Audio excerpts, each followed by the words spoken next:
নমস্কাৰ ছাত্ৰ ছাত্ৰীসকল মই ধৃতিস্মিতা মেম প্ৰত্যেককে স্বাগতম জনাইছো ষ্টুডেণ্ট গাইডলৈ আজি এই ভিডিঅ'টোত আমি আলোচনা কৰিম তোমালোকৰ সায়েন্সৰ ষষ্ঠ অধ্যায় অৰ্থাৎ জীৱন প্ৰক্ৰিয়াৰ পৰা আহি যোৱা 2017 বৰ্ষৰ পৰা 2025 বৰ্ষলৈ যিমানখিনি কোৱেশ্চন অৰ্থাৎ এমচিকিউ আহি গৈছে এই ভিডিঅ'টোত এমচিকিউ সমূহ ডিসকাস কৰিম আকৌ পৰৱৰ্তী ভিডিঅ' সমূহত আমি 2 মাৰ্কস 3 মাৰ্কস 5 মাৰ্কস এই গুটেখিনি আহি যোৱা প্ৰশ্নই আমি ডিসকাস কৰিম তো গতিকে আমি পলম নকৰি আজি ভিডিঅ'টো চাই লওঁ এতিয়া প্ৰথম কোৱেশ্চনটো চোৱা ইয়াতে কি দিয়া আছে পাইৰুভেট অণু ভাঙি কাৰ্বন ডাই অক্সাইড পানী আৰু শক্তি উৎপন্ন হোৱা বিক্ৰিয়াটো সম্পাদিত হয় অৰ্থাৎ আমি কি হয় আমি খাদ্য খাও হয় নে নাই হজম অৰ্থাৎ পাচনৰ টাইমত হজম হোৱা টাইমত আমাৰ কি হয় আমাৰ শক্তি অৰ্থাৎ গ্লুকোজ সমূহ ভাঙি কি হয় পাইৰুভেটলৈ পৰিৱৰ্তন হয় আৰু এই পাইৰুভেটটো পিছত কি হয় ভাঙি পেলাই কাৰ্বন ডাই অক্সাইড পানী আৰু শক্তিলৈ ৰূপান্তৰিত হয় এতিয়া এই পাইৰুভেটটো ক'ত ভাঙে সেই ঠাইডোখৰ কি হয় তো সেই ঠাইডোখৰ হয় তোমাৰ মাইটোকন্ড্ৰিয়াত পাইৰুভেট অণুটো ভাঙি যায় আৰু তাৰ পৰা কাৰ্বন ডাই অক্সাইড পানী আৰু শক্তি উৎপন্ন হয় আৰু যি শক্তি আমি ব্যৱহাৰ কৰো এতিয়া মই তোমালোকক বুজাই আছো পঢ়াই আছো এতিয়া মই কথা কওঁতে মই যিখিনি শক্তি মই খৰচ কৰিছো সেয়া এই শক্তিখিনিয়ে মই খৰচ কৰিছো দ্বিতীয় প্ৰশ্নটো কি আহিছে চাও এইটো 2025 বৰ্ষত আহিছে ইমান ইজি কুৱেশ্চন আহিছে চোৱা মানুহৰ বৃক্ক দুটা কোনটো তন্ত্ৰৰ অংগ এতিয়া মানুহৰ বৃক্কৰ কাম কি যে আমাৰ দেহত অলাগতিয়াল যিখিনি তোমাৰ মূত্ৰ আছে সেইখিনি বাহিৰলৈ উলিয়াই দিয়া বৃক্ক মানে ইংলিছত ক'বলৈ গ'লে কিডনী তো সেইটো হৈছে মানুহৰ ৰেচন তন্ত্ৰৰ অংগ তৃতীয় প্ৰশ্নটো চোৱা কি আহিছে এইটো 2024 বৰ্ষত আহিছে উদ্ভিদৰ জাইলেম কলাৰ দায়িত্ব কি উদ্ভিদৰ জাইলেম কলা অৰ্থাৎ উদ্ভিদৰ দুটা কলা থাকে জাইলেম ফ্লোয়েম দুইটা জাইলেমে কি কৰে জাইলেমে অৰ্থাৎ হিপাৰ পৰা কি কৰে খনিজ লৱণ পানী এইবিলাক কি হয় ওপৰলে কাগজলৈ এনেকে ওপৰলৈ লৈ যায় আৰু ফ্লোয়েমে কি কৰে পাতত সালো সংশ্লেষণৰ ফলত যিখিনি খাদ্য প্ৰস্তুত হয় ফ্লোয়েমে সেইখিনি তললৈকে লৈ আনে তো গতিকে ইয়াৰ কি হ'ব জাইলেমৰ কাৰ্য হ'ব পানীৰ পৰিবহন নেক্সট কুৱেশ্যনটো চোৱা নেক্সট কুৱেশ্যনটো আহিছে 2024 বৰ্ষতে ইয়াতে সুধিছে কোষত এণ্ডোথাৰ্মিক বিক্ৰিয়া সংঘটিত কৰাৰ বাবে কোষে ব্যৱহাৰ কৰে এতিয়া তাৰে আগত জানিব লাগিব এণ্ডোথাৰ্মিক বিক্ৰিয়া কি হয় এতিয়া চোৱা কোষে কি কৰে কিছুমান বিক্ৰিয়া সংঘটিত কৰে তাৰে এটা হৈছে এণ্ডোথাৰ্মিক বিক্ৰিয়া অৰ্থাৎ যিটো বিক্ৰিয়াত তাপ শক্তিটো মানে তাপ শোষণ কৰা হয় এণ্ডোথাৰ্মিক বিক্ৰিয়া কোনখিনি যত তোমাৰ তাপ শক্তিটো শোষণ কৰা হয় তো এই বিক্ৰিয়াটো তাপ শক্তি শোষণ কৰা হয় আৰু লগতে কোষক কি লাগে তাৰ কাৰণে ATP ফুল ফৰ্ম এডিনোসাইন ট্ৰাইফসফেট তো এতিয়া কি হ'ব ATP অপচন বি ATP ব্যৱহাৰ কৰে নেক্সট কুৱেশ্যনটো চোৱা নেক্সট কুৱেশ্যনটো কি আহিছে এমিবাই তাৰ চৌপাশৰ পৰাই ডেছৰ সহায়ত ইয়াতে ডেছ আছে এডাল ডেছৰ সহায়ত খাদ্য বস্তু সংগ্ৰহ কৰে আৰু খাদ্য ৰক্তিকাৰ সৃষ্টি কৰে এতিয়া এমিবাই কেনেকে অৰ্থাৎ ইয়াতে কি সুধিছে যে এমিবাই কেনেকে খাদ্যটো মানে খাই পেলাই কেনেকে খাদ্যটো সংগ্ৰহ কৰে আমি জানো এমিবাৰ নিৰ্দিষ্ট আকাৰ আকৃতি নাই এইটো ধৰি লোৱা এমিবাৰ নিৰ্দিষ্ট আকাৰ আকৃতি নাই এমিবাই কি কৰে ইয়াৰ চাৰিওপিনে কুটপট উলিয়াই দিয়ে অৰ্থাৎ ইয়াক কয় তোমাৰ চিউডোপডিয়া ইংলিছত ক'বলৈ গ'লে আৰু অসমীয়াত ক'লে কুটপদ এই কুটপদ ধৰি লোৱা ইয়াতে এটা খাদ্য আছে তো এতিয়া এমিবাই কি কৰিব দুইটা চাইডে এনেকে কুটপদ উলিয়াই দিব দি পেলাই খাদ্য বস্তুটো ধৰি ৰাখিব কিছু সময় পিছত আকৌ ই কি কৰিব এনেকে আৱৰি ৰাখিব কুটপদেৰে কি কৰিব এনেকে আৱৰি ৰাখিব এনেকে আৱৰি ৰাখিব গোটেইখিনি আৱৰি ৰাখিব এনেকে তাৰ পাছত কিছু সময় পিছত এইটো এনগাল্ফ কৰিব মানে সংগ্ৰহ কৰি ল'ব তো গতিকে এইটো হ'ব কুটপদ এই যিখিনি কৈছে এইখিনি কৈছে কুটপদ তাৰ পাছত নেক্সট কুৱেশ্যনটো কি আহিছে চাওচোন গ্লুকোজৰ ভংগন কৰি পাইৰুভেটলৈ পৰিৱৰ্তন হয় এইটো চোৱা মই কিমান একে কুৱেশ্যন আহে আগতে সুধিছে যে পাইৰুভেট ক'ত ভংগন হয় পাইৰুভেট ক'ত ভাঙে পাইৰুভেটটো ভাঙে মাইটোকণ্ড্ৰিয়াত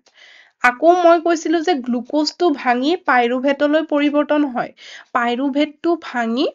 কি হয় ক'ত ভাঙে মাইটোকণ্ড্ৰিয়াত ভাঙে আৰু শক্তি উৎপন্ন হয় চোৱা মই যদি এইটো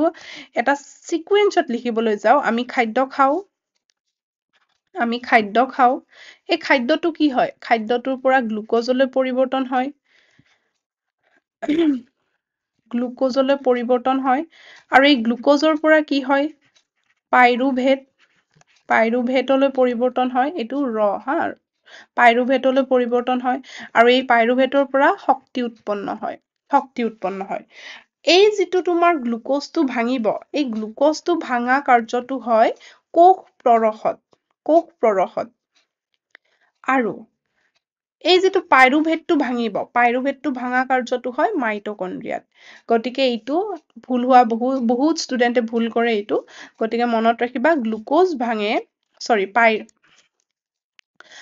গ্লুকোজটো ভাঙে কোষ প্ৰৰসত পাইৰুভেটটো ভাঙে মাইটোকণ্ড্ৰিয়াত গতিকে ইয়াৰ শুদ্ধ উত্তৰটো হ'ব অপচন এ নেক্সট কুৱেশ্যনটো চোৱা 2023 বৰ্ষত আহিছে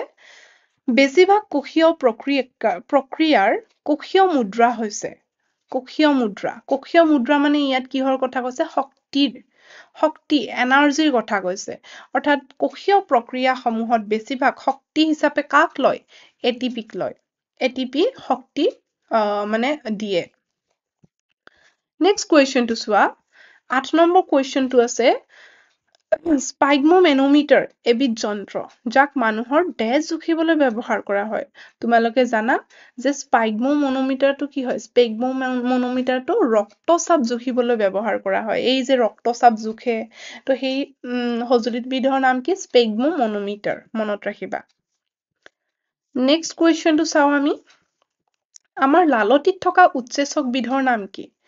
উৎসেচক মানে এনজাইম লালটিত এবিধ কি থাকে উৎসেচক থাকে লালটি মানে কি এই যে আমাৰ মুখৰ পৰা লেলাৱতি ওলাই তাত এবিধ উৎসেচক থাকে সেই উৎসেচকটোৱে কি কৰে আমি যি খাদ্য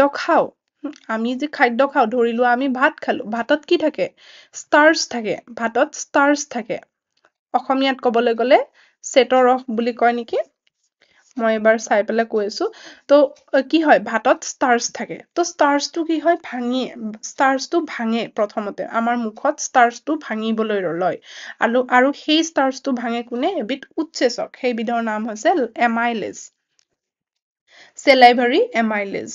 2019 বৰ্ষত আহিছে নেক্সট কুৱেশ্যনটো চোৱা যি প্ৰক্ৰিয়াৰ দ্বাৰা এটা স্বপোষী জীৱৰ কাৰ্বন আৰু শক্তিৰ প্ৰয়োজনীয়তা পূৰ্ণ কৰা হয় তাক ডেছ বোলে স্বপোষীয় মানে কি ইয়াত কাৰ কথা কৈছে উদ্ভিদৰ কথা কৈছে স্বপোষীয় বিলাক কি হয় অৰ্থাৎ যিয়ে নিজে নিজৰ খাদ্য উৎপন্ন কৰিব পাৰে সেইবিলাক হৈছে উদ্ভিদ অনলি প্লেন্টছে নিজে নিজৰ খাদ্য উৎপন্ন কৰিব পাৰে স্বপোষীয় উদ্ভিদে এতিয়া কিহৰ সহায়ত নিজৰ শক্তি পূৰ্ণ কৰে সালোক সংশ্লেষণ এনেকুৱা এটা প্ৰক্ৰিয়া য'ত উদ্ভিদে কি কৰে সূৰ্যৰ ৰশ্মি আৰু কাৰ্বন ডাই অক্সাইড ব্যৱহাৰ কৰি পেলাই নিজে নিজৰ খাদ্য প্ৰস্তুত কৰিব পাৰে এইবাৰ নেক্সট কুৱেশ্যনটো চোৱা 2017 বৰ্ষত আহিছে চেতহাৰ মানে ষ্টাৰ্চ এই অলপতে যে মই ক'লো তো চেতহাৰ সৰল শ্ৰেণীলৈ ৰূপান্তৰ কৰা উৎসেচকটোৰ নাম আগতেও আহিছে এইবাৰো সুধিছে দেখিছানে একে কুৱেশ্যন কিমান সুধিছে এটা পাইছা তোমালোকে গ্লুকোজ পাইৰুভেটৰ কথাটো পালা এটা এমাইলেজৰ কথাটো পালা এতিয়া চোৱা চেতহাৰক সৰল শ্ৰেণী অৰ্থাৎ আমাৰ যে কি হয় ভাত ৰুটি এইবিলাকত কি থাকে ষ্টাৰ্চ মানে চেতহাৰ তো চেতহাৰটো কি হয় ভাঙি পেলাই চেনি গ্লুকোজলৈ ৰূপান্তৰ কৰা হয় সেইটো কোনে কৰে এমাইলেজে কৰে তাৰপাছত নেক্সট কুৱেশ্যনটো চোৱা নেক্সট কুৱেশ্যনটো আছে অবাত শ্বসন সংঘটিত হয় অবাত শ্বসন ইংলিছ নামটো হৈছে এনেৰবিক ৰেছপিৰেশ্যন অবাত শ্বসন হৈছে এনেকুৱা এটা শ্বসন যিটো শ্বসন সংঘটিত হয় কিহৰ যে অক্সিজেনৰ অনুপস্থিতিত এই শ্বসন প্ৰক্ৰিয়াটো সংঘটিত হয় সেইকাৰণে ইয়াক কয় অবাত শ্বসন আৰু এইটো সংঘটিত হয় মাইটোকণ্ড্ৰিয়াত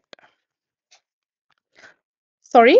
এইটো সংঘটিত হয় কোষ পৰশত আৰু যিটো বাতচহন সেইটোহে তোমাৰ মাইটকণ্ড্ৰিয়াত সংঘটিত হয় তো গতিকে এইখিনি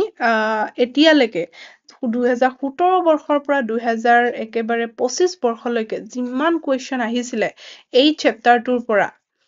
এই চেপ্টাৰটোক ষষ্ঠ অধ্যায় জীৱন প্ৰক্ৰিয়া এই চেপ্টাৰটোৰ পৰা অহা গোটেইখিনি কুৱেশ্যন ইয়াতে দিয়া আছে MCQ তোমালোকে চাবা আৰু তোমালোকে দেখিছা যে কিমানখিনি কুৱেশ্যন ৰিপিটেডলি আহিছে